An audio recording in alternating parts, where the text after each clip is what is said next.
Mr. Messy, and I'm back again. I wanted to stop in and just give you a 1-minute lesson on color. So here is 1 minute of color theory.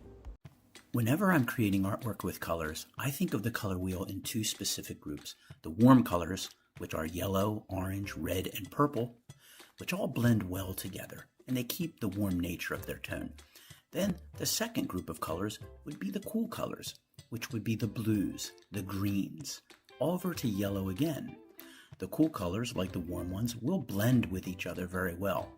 However, the warm colors will not blend well with the cold colors.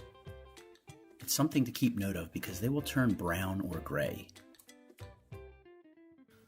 So in general, I always try to remember that the warm colors will blend well together and the cold colors will blend together.